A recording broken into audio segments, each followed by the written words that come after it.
Case transfer की प्रक्रिया और मजिस्ट्रेट की भूमिका। Transfer process and role of magistrate. Hello दोस्तों, नमस्कार। मैं हूं एडवोकेट मनीष द्विवेदी। आज के वीडियो में हम बात करेंगे कि केस ट्रांसफर प्रोसेस और मजिस्ट्रेट की रोल के बारे में। जब केस किसी कोर्ट में दूसरी कोर्ट जब कोर्ट किसी कोर्ट से दूसरी कोर्ट में ट्रांसफर होता है तो इस प्रोसेस को समझना बहुत जरूरी है और इसमें मजिस्ट्रेट की क्या रोल होती है वो भी आज हम डिस्कस करेंगे। तो चलिए शुरू करते हैं। पहले पॉइंट में समझते हैं साथियों, case transfer process. Case transfer का मतलब है एक केस को एक कोर्ट से दूसरे कोर्ट में शिफ्ट करना। अगर ये जरूरी तब होता है जब किसी रीजन से केस एक पर्टिकुलर कोर्ट में सही तरीके से हैंडल नहीं हो सकता। आपको समझना होगा कि केस ट्रांसफर दो तरीके से हो सकता है। पहला है transfer by high court. High court के पास पावर होती है कि वो किसी केस को एक कोर्ट से दूसरे कोर्ट में ट्रांसफर कर सके। एग्जाम्पल, अगर लोअर कोर्ट बेस्ड है बेस है या किसी पर्टिकुलर रीजन से केस हैंडल नहीं कर पा रहा है तो हाई कोर्ट उस केस को ट्रांसफर कर सकता है।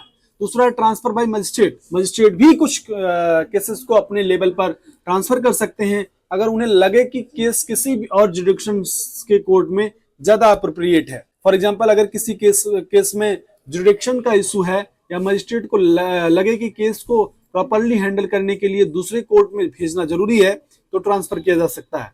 केस ट्रांसफर के रीजंस क्या क्या हो सकते हैं समझते हैं। केस ट्रांसफर के करने के कई रीजन हो सकते हैं। जुडिक्शन इशू हो सकता है। अगर केस का जुडिक्शन रॉन्ग कोर्ट में पास हो तो वो ट्रांसफर किया जा सकता है। दूसरा, बायस और प्रेजुडिस। अगर कोर्ट में बायस और अनफेयर बिहेवियर का डाउट हो तो केस ट्रांसफर किया जा सकता है। तीसरा है कन्वेंस ऑफ पार्टीज, यानी अगर केस किसी और जगह ट्रांसफर करना पार्टीज के लिए कन्वीनियंट हो तो केस ट्रांसफर कर सकते हैं। चौथा है कॉन्फ्लिक्ट ऑफ इंटरेस्ट, यानी अगर कोर्ट या जज को केस से रिलेटेड कॉन्फ्लिक्ट या इंटरेस्ट हो तो केस को ट्रांसफर किया जा सकता है। साथियों, मजिस्ट्रेट की रोल इन केस ट्रांसफर में समझते हैं साथियों। तो मजिस्ट्रेट के पास भी पावर होती है कि केस को ट्रांसफर करने की, लेकिन उनकी पावर लिमिटेड होती है। जैसे अंडर सेक्शन 192 आप सीआरपीसी को समझें तो मजिस्ट्रेट किसी केस को अपने लेवल पर ट्रांसफर कर सकते हैं अगर उन्हें लगता है कि केस किसी और कोर्ट के जुरिडिक्शन में बेटर हैंडल हो सकता है तो पास किया जा सकता है। सेकंड है ऑर्डर बाय मजिस्ट्रेट। मजिस्ट्रेट एक रिटन ऑर्डर पास करते हैं जब केस ट्रांसफर करना होता है। इन ऑर्डर में केस का रीजन और ट्रांसफर की डिटेल क्लियर होती है। इस बात का ध्यान रखना होगा साथियों। केस ट्रांसफर की एप्लीकेशन कैसे करें तो साथियों इसमें ध्यान रखना होगा, अगर आपको लगता है कि आपका केस ट्रांसफर होना चाहिए तो आपको एप्लीकेशन फाइल करनी पड़ती है। आपको फाइल करनी पड़ेगी, एप्लीकेशन फाइल करें। मजिस्ट्रेट के सामने एक रिटन एप्लीकेशन फाइल करें जिसमें आप अपने केस के ट्रांसफर होने के रीजन बता सकते हैं, तो आपको रीजन बताना चाहिए। दूसरा, इसमें सपोर्टिंग डॉक्यूमेंट्स के बारे में बात करें तो आपको अपने रिक्वेस्ट को सपोर्ट करने के लिए डॉक्यूमेंट्स या एविडेंस भी प्रोवाइड करना होगा, जैसे कि जुडिक्शन इशू या बायस का प्रूफ। थर्ड है साथियों मजिस्ट्रेट का डिसीजन, यानी मजिस्ट्रेट एप्लीकेशंस को कंसिडर करेंगे और अगर उन्हें लगता है कि केस ट्रांसफर होना चाहिए तो वो ऑर्डर पास करेंगे ही करेंगे, तो ऑर्डर पास कर सकते हैं। साथियों पॉइंट 5 को समझते हैं, यानी केस ट्रांसफर की हेयरिंग की समझते हैं। जब केस ट्रांसफर की एप्लीकेशन फाइल की जाती है तो कोर्ट एक हेयरिंग शेड्यूल करती है। क्या हेयरिंग होती है? Hearing dates. मजिस्ट्रेट हेयरिंग के बाद डिसाइड करते हैं कि केस ट्रांसफर हो सकता है या नहीं। इस बात को भी आपको ध्यान रखना होगा। दूसरा, आर्गुमेंट्स बाय बोथ पार्टीज। दोनों पार्टीज को अपने आर्गुमेंट्स प्रेजेंट करने का मौका मिलता है।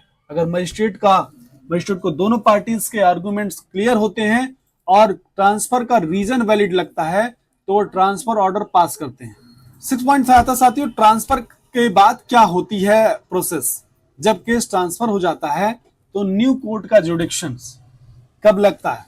नए कोर्ट का केस ट्रांसफर को हो जाता है और वो कोर्ट केस को अपने जुडिक्शन में हैंडल करते हैं। Second process continue in courts को समझते हैं साथियों। केस की पुरानी डेट और हेयरिंग को नए कोर्ट में ट्रांसफर कर दिया जाता है और केस वहां से कंटिन्यू होता है साथियों। ये कंटिन्यू करना ही पड़ता है आपको। साथियों प्रैक्टिकल एग्जांपल को समझते हैं। एक प्रैक्टिकल एग्जांपल है, समझते हैं इसको। मान लीजिए आपके केस का जुडिक्शन नोएडा का है लेकिन आपके केस गाजियाबाद के कोर्ट में चल रहा है। अगर आपको लगता है कि केस को नोएडा के कोर्ट में भेजना बेटर होगा तो आप मजिस्ट्रेट के पास एप्लीकेशन फाइल करेंगे और अगर मजिस्ट्रेट को लगता है कि आपका रीजन वैलिड है तो केस को नोएडा कोर्ट में ट्रांसफर कर देंगे। तो ये ट्रांसफर का प्रोसीजर होता है साथी। ओवरऑल वीडियो के कंक्लूजन में पहुंचते हैं तो दोस्तों केस ट्रांसफर एक कॉम्प्लेक्स प्रोसेस हो सकता है, लेकिन अगर आपके पास वैलिड रीजन है तो आप इजिली केस को ट्रांसफर करवा सकते। मजिस्ट्रेट की रोल इन प्रोसेस में इंपॉर्टेंट होती है क्योंकि उनका डिसीजन केस के फ्यूचर को इन्फ्लुएंस कर सकता है। अगर आपको वीडियो हेल्पफुल लगा हो तो प्लीज इसे लाइक करिए, शेयर करिए, चैनल को सब्सक्राइब करिए। मिलते हैं नेक्स्ट वीडियो में, तब तक के लिए जय हिंद, जय भारत।